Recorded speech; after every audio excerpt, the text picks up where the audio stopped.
시청자 여러분 안녕하십니까? JTBC 아침 뉴스입니다. 어제부터 이어진 비는 일부를 제외하고 대부분 빗방울 수준으로 잦아들었습니다. 비는 5mm가량 더 온 뒤 아침에 모두 그치겠습니다. 오늘은 어제보다 기온이 더 오릅니다. 현재 전주의 기온 3.5도, 익산 4도, 장수 1.7도로 어제 아침보다 2, 3도가량 높습니다.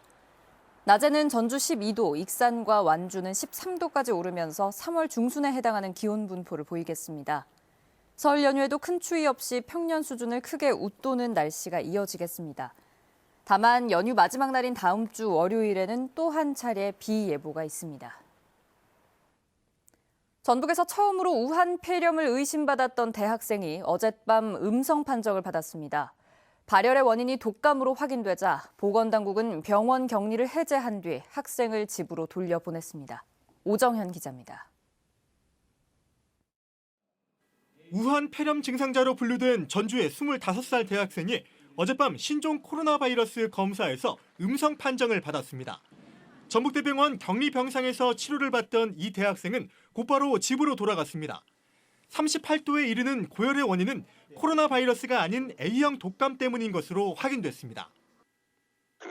의심 환자로 분류됐던 환자분은 검사 결과 계절 인플루엔자 A형으로 진단이 되었습니다. 그래서 향후 계절 인플루엔자 A형의 치료를 받게 되면 되기 때문에 현재 격리가 해제된 상황입니다. 앞서 이 대학생은 같은 학교 사업단 19명과 지난 9일부터 나흘 동안 중국 우한시를 방문했습니다. 지난 12일에 귀국한 뒤 별탈이 없었다가 9일이 지난 그제 발열과 기침, 가래, 인후통 증세를 보였습니다. 해당 학생은 전주보건소에 전화를 걸어 유선 역학조사를 받다가 폐렴이 의심돼 전북대병원 격리병상에 입원했고 이후 검체를 채취했는데 다행히 음성 판정을 받았습니다. 이에 따라 이 대학생의 중국 동행자 18명과 귀국 후 접촉했던 가족 등 8명도 보건당국의 역학조사 대상에서 제외됐습니다. 전라북도는 중국 방문 경험이 있고 감기 의심 증세가 나타난 시민의 경우 곧바로 질병관리본부 콜센터 1339나 지역 보건소에 신고해달라고 당부했습니다. JTBC 뉴스 오정현입니다. 어제 아침 전주시 효자동과 중화산동 일대에서 정전이 발생했습니다. 신호등도 먹통이 되면서 운전자들은 물론 3천 가구에 가까운 주민들이 불편을 겪었습니다. 주희인 기자의 보도입니다. 신호등의 노란불이 여러 차례 깜빡이더니 갑자기 꺼집니다. 당황한 운전자는 도로 한복판에서 오도 가도 못한 채 도움을 청합니다. 아저씨, 신호등 안 돼, 신호등! 어제 아침 먹통이 된 신호등은 전주 효천지구부터 화산체육관까지 22대. 효자동과 중화산동 일대에 아침 8시 반쯤 정전이 발생한 탓입니다. 병원에서는 엘리베이터에 사람이 갇히기도 했습니다. 직원이 잠깐 아침에 나온 세탁물 수거하면서 안에 이제 들어갔어요. 그때 잠깐. 아파트 단지 등 2,800여 가구 주민 역시 불편을 겪었습니다. 한전이 밝힌 정전 시간은 10분이었지만 30분 넘게 전기가 들어오지 않은 곳도 있었습니다. 이 전기가 나가더니 한 30분 걸리는 것 같아요. 불편해요. 그냥 막 찬물로 막 머리 감고 그랬는데. 한전은 변압기 고장으로 정전이 났지만 구체적인 원인은 설명하지 못했습니다. 생각지도 못한 데에서 저기도 난 것이죠. 고장이 날 수 있는 요소들은 너무나 많기 때문에. 지난해 7월에도 효자동 일대에서 정전이 발생했는데 바로 원인을 찾지 못해 복구까지 2시간이나 걸려 큰 불편을 겪었습니다. 도심 정전 사고가 되풀이되면서 정확한 원인을 찾는 동시에 예방 대책이 요구됩니다. JTBC 뉴스 주혜인입니다. 올해 대학 신입생부터 입학 지원자보다 정원이 많은 이른바 정원 역전 현상에 대학들이 정원을 못 채울 거라는 우려가 큰데요. 이미 정원을 많이 줄여왔는데도 전문대학을 중심으로 우려가 현실로 나타나고 있습니다. 권대성 기자입니다. 4년제 대학은 정시 모집에서 3곳까지 지원이 가능해 전체 경쟁률이 3대 1은 넘어야 미달이 아니라는 분석입니다. 전북 주요 4년제 대학들은 3대 1을 넘기긴 했는데 1년 전 경쟁률보다 떨어졌습니다. 무엇보다 전북에서만 대학 입학 정원이 입학 자원보다 2,700명 많은 탓입니다. 정원 채우기가 힘들 거라는 우려는 전문대부터 현실로 바뀌고 있습니다. 한 전문대학 홈페이지에 공개된 정시 모집 지원 현황을 보니 19개, 37개 전형에서 4개 전형은 미달, 7개 전형은 겨우 1대1을 기록했습니다.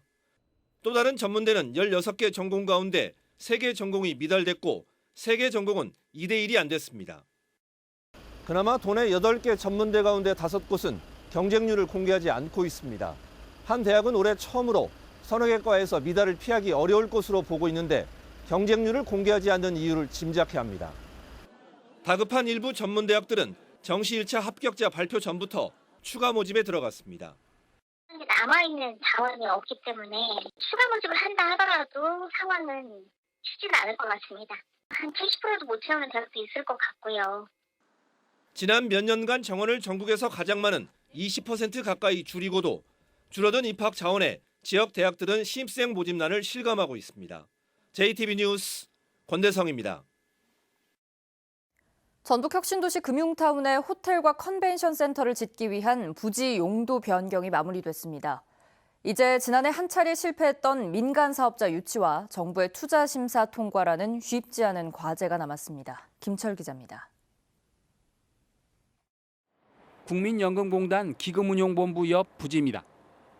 혁신도시 지구단위계획 변경안이 그제 전주시 도시건축 공동위원회를 통과해 이곳에 호텔과 컨벤션 센터 신설이 가능해졌습니다.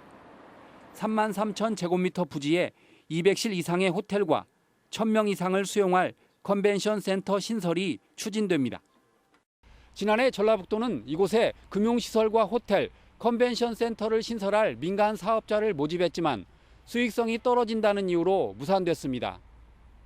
이에 따라 전라북도는 금융시설을 도 재정 사업으로 짓고 민간 자본으로 호텔과 컨벤션 센터를 신설할 예정입니다. 그래도 민간 사업자 유치에 실패하면 도가 금융시설과 컨벤션 센터 신설까지 막고 민간은 호텔만 짓는 쪽으로 변경됩니다. 그러나 11층짜리 국제금융센터 신설에 1,200억 원이 필요한데 추가로 컨벤션 센터까지 떠안으면 도의 재정 부담은 1,500억 원가량으로 더 늘어납니다. 행정안전부의 타당성 조사와 중앙투자심사를 통과하기가 그만큼 힘들어지게 됩니다. 상반기 중에 저희가 타당성 조사를 마치고 하반기에 중앙투자심사를 신청을 하고 연내에 결과를 받으려고 노력하고 있습니다. 사업이 순조롭게 진행되더라도 국제금융센터 준공은 2023년, 호텔 준공은 빨라야 2025년입니다. 전라북도는 혁신도시가 금융중심지로 하루빨리 지정되길 희망하고 있지만 주변 여건은 가시밭길을 예고하고 있습니다. JTB 뉴스 김철우입니다. 민주당 경선을 앞두고 예비 후보들의 경쟁이 달아오르고 있습니다. 당내 3파전이 예상되는 전주 을에서는 이덕춘, 최형재 예비 후보에 이어 이상직 전 중소벤처기업진흥공단 이사장도 출마를 공식화했습니다. 양자 대결 구도인 완진무장에서는 전현직 지방의원 18명이 유희태 예비 후보에 대한 지지를 선언했습니다. 이승환 기자입니다. 이상직 전 이사장은 자신이 중진공 시절 군산에 전기 자율주행차 단지를 만들었다고 말했습니다. 문재인 정부에서 쌓은 다양한 경험과 당정청을 아우르는 네트워크로 전주 발전에 힘을 쏟겠다고 밝혔습니다. 제1호 공약으로는 황방산 터널을 개설해 천년 전주의 과거와 현재를 연결하고 미래를 여는 대동맥이 되도록 하겠다고 말했습니다. 이 생태 황방산 터널이 한옥마을, 진북터널, 대한방직, 혁신도시, 새만금을 연결하는 대동맥 하이웨이가 될 것입니다. 전주 을에서 3파전을 형성한 민주당은 이덕춘 예비후보가 대법원의 전주 이전과 대한방직의 공적 개발을 약속했으며 최형재 후보는 상림동 국정원 전북지부를 이전하고 문화체육시설을 조성하겠다고 공약했습니다. 안호영, 유희태 두 사람이 경쟁하고 있는 민주당 완주 진안 무주 장수 선거구에서는 전현직 지방의원 18명이 유희태 예비후보에 대한 지지를 선언했습니다. 최등원 완주군의회 의장 등 완진무장 전현직 도의원과 군의원들은 민생 경제가 심각하다며 경제 전문가 유희태 예비후보를 지지해달라고 말했습니다. 우리 전현직 의원들은 우리 지역의 자존심을 회복시켜줄 확실한 미래의 비전을 갖고 이를 제시한 위태 예비 후보를 적극적으로 지지하며 사랑하는 지역 주민의 여러분의 동참을 호소합니다. 안호영 의원도 설 연휴 직후 출마 기자회견을 갖고 본격적인 경쟁에 뛰어들 예정입니다. 총선이 다가오면서 후보자 간의 공약 경쟁과 새몰이 경쟁이 갈수록 치열해지고 있습니다. JTB 뉴스 이승환입니다. 김제시가 대형 유통업체와 손잡고 지평선 축제 홍보에 나섭니다. 남원시가 난임 부부 시술비로 회당 최대 110만 원을 지원합니다. 나금동 기자입니다. 김제시가 편의점 프랜차이즈 업체인 BGF 리테일과 공동 홍보, 마케팅 업무 협약을 체결했습니다. 양 기관은 앞으로 기업 마케팅을 활용한 지평선 축제 홍보, 벽골제 파마트 조성, 김제 농산물을 활용한 상품 개발에 협력하기로 했습니다. 남원시가 난임 부부 시술비로 회당 최대 110만 원을 지원합니다. 지원 대상자는 기준 중위소득에 해당되는 난임 부부로 체외 수정과 인공 수정 등 시술 종류와 여성 연령에 따라 지원금이 달라집니다. 난임 시술비를 확대 지원하여 더 많은 난임 가정이 혜택을 받아 저출산 극복에 기여하도록 하겠습니다. 순창군이 올해 청소년 영화 캠프와 체험 위주 과학교실 운영 등 다양한 청소년 지원 정책을 펼칩니다. 순창군은 다음 달 영화 캠프를 시작으로 초등학교 내 과학교실 운영, 진로 직업체험 프로그램, 3D 프린터 교육 등 다양한 청소년 정책을 마련해 지원에 나서겠다고 밝혔습니다. 온라인 소통 창구 등을 통해서 학생들의 생각을 적극적으로 반영하고 이를 통해 다각적인 지원을 해나갈 생각입니다. 완주 삼례문화예술촌이 내일부터 27일까지 설맞이 민속 한마당 행사를 개최합니다.